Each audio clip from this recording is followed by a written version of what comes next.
Teco, eu queria voltar para essa questão do dólar, que bateu hoje R$ 6 por volta das 11 horas e 27 minutos. A gente está monitorando aqui o painel e nesse momento o dólar comercial segue em alta e beirando aí quase os R$ 6. Ele reduziu um pouquinho o ritmo de alta, está agora em alta de 1,29%, cotado a R$ 5,989. A Bolsa de Valores de São Paulo seguindo em queda. A gente já tem a repercussão política disso.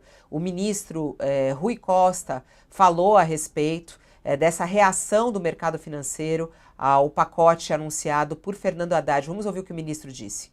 Por que alguém que ganha 5 milhões por mês não pode pagar 10% da renda? Isso o mercado toma como surpresa.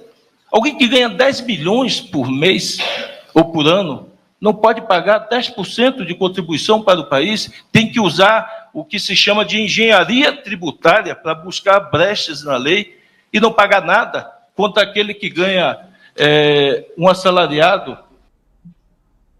Gleisi Hoffmann falou, olha, o mercado passou semanas exigindo cortes e quando o governo apresenta medidas de esforço fiscal e contenção de despesas para economizar 70 bilhões em 2 anos, propõe uma reforma de renda socialmente justa e fiscalmente neutra, o que acontece? Mandam o dólar para a lua. É impressionante a especulação contra o Brasil. Sempre existe essa briga, né, Teco? A gente sabe aí o quanto, de certa maneira, eles atacam o mercado. Gleisi é uma delas, a presidente do PT. E aí a gente tem até o Rui Costa, o ministro forte do governo Lula, também reagindo dessa maneira. É especulação mesmo ou não? Né? Quando eles falam sobre uma cobrança justa dos impostos, o governo não tem razão nesse sentido de equilibrar isso nessa cobrança? São duas coisas diferentes, né, Fabiola? E a Gleisi Hoffmann é inacreditável que ela conseguiu chegar num cargo tão importante sem entender essa diferenciação. A gente pode discutir o que é justo ou o que não é justo, podemos discutir todo mundo, inclusive, aliás, deveríamos discutir o que é justo todo dia. A questão central é o seguinte: você tem um orçamento, você, Fabiola, tem orçamento, Josias tem orçamento, quem está nos vendo tem orçamento, todas as empresas têm orçamento. Você tem que fazer as coisas dentro deste orçamento. Quando você não faz as coisas dentro desse orçamento, você se endivida. Quando você se endivida, você passa a ter que tomar dinheiro emprestado. Quanto maior a sua dívida, mais juros quem te empresta vai cobrar de você. Isso acontece na vida de todos nós, de todas as empresas, de todos os países. Não é o mercado brasileiro que é alguma coisa ou outra coisa, é simplesmente porque o Brasil não consegue há anos fazer um superávit primário, a dívida está subindo, cada vez que a dívida sobe, é preciso pagar mais juros para tomar dinheiro emprestado. O ano que vem, existe uma expectativa de déficit do Brasil de 100 bilhões. O governo anuncia um corte de 30, continuam faltando 70 bilhões. Da onde virão esses 70 bilhões? A gente vai ter um déficit novamente de 70 bilhões? Se sim, a dívida subirá novamente. Cada vez que você tem esse círculo vicioso, a dívida sobe, o juro sobe. E é isso que tem acontecido. Se o Brasil tivesse numa sustentabilidade fiscal, conseguindo pelo menos viver dentro de uma arrecadação recorde que ele tem feito, as coisas estariam indo, inclusive, no caminho contrário, como estavam indo em janeiro, né?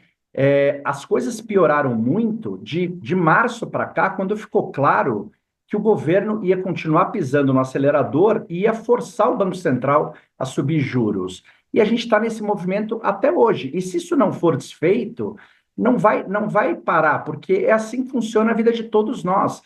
Se qualquer um de nós emprestarmos dinheiro para um parente nosso e no ano seguinte a gente percebe que ele precisa de mais dinheiro emprestado, mas que ele continua perdulário, continua gastando mais do que ele ganha, a gente vai ficar com medo de emprestar, a gente vai exigir juros maiores. Repita esse movimento por 10, 12 anos e é o Brasil hoje. E quando você olha para o ano que vem, tem um déficit de 100 bilhões, para 2026 tem outro déficit de 100 bilhões que a gente não consegue entender como vai fechar. E se a economia desacelerar, essa conta fica pior, porque a arrecadação cresce num ritmo pior. Então é disso que todo mundo está falando. A gente precisa primeiro voltar a ter as contas dentro do orçamento. Aí podemos discutir se é melhor fazer isso ou fazer aquilo, e eu acho muito justo a gente discutir amplamente, né? Falamos aqui segunda-feira. Faz sentido o PERSE, a uma altura dessa do campeonato? Faz sentido 520 bilhões de subsídio? Faz sentido uma Zona Franca de Manaus? Faz sentido o Simples dessa maneira? A sociedade tem que discutir. Eu, pessoalmente, acho que dá para fazer um monte de coisas melhores para o país do que a gente tem feito.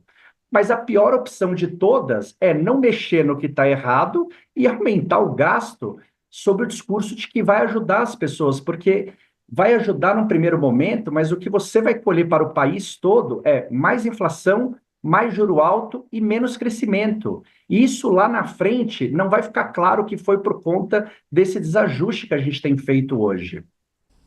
É isso. Ó, quem tá conosco na TV, o intervalo. E a gente segue aqui, o Teco, até a gente está monitorando aqui o dólar e a gente vê, pelo jeito, vai ficar nessa tensão, né? E aí, mais um problema para o governo, né? E aí, quando entra essa briga política, que é todo esse teu discurso agora, tudo que você falou, não ajuda em nada, né? O que a Haddad pode fazer agora com essa reação do mercado? Como é que ele acalma o mercado depois do anúncio que ele fez? É possível? Não, não é mais possível, né? Porque se você não tivesse colocado essa história do imposto de renda na conta ontem, hoje a gente estaria aqui discutindo se não poderia ter sido feito um pouco mais ou um pouco menos, mas de fato a gente estaria comemorando que entre não fazer nada e fazer isso é uma sinalização positiva. Teria sido uma vitória do ministro Haddad, porque conseguiu convencer todos de que alguma coisa precisava ser feita e vamos seguir o barco. Provavelmente o dólar estaria caindo e os juros estariam caindo um pouco. Ainda tem, Fabíola, tem as coisas que não são ditas, que é a história de que o ministro Haddad pediu para não ser feito isso agora, então ele teoricamente foi derrotado nisso, acho que ele teria a percepção de que não era a hora de fazer esse anúncio. A Simone Tebet hoje proferiu a frase para mim, que é o que diz tudo, né? Ela falou pouco na coletiva, mas ela falou, foi o ajuste fiscal possível da parte técnica, política e econômica. E para mim ficou claro que é uma frustração, né? Ela tinha um discurso muito duro há um mês atrás, dizendo que não dava mais para ajustar as coisas pela receita, que chegou a hora de enfrentar o corte de gasto, e num orçamento de 2 trilhões e pouco, a gente conseguiu tirar 30 bilhões no ano que vem. Sim, Então, assim, eu acho que tem uma derrota ali silenciosa sim. de quem sabe da importância do que está acontecendo, né? De que sabe Nossa. que o dólar alto é ruim, o juro alto pior ainda. É, que a gente está aqui recebendo o Teco Medina, economista.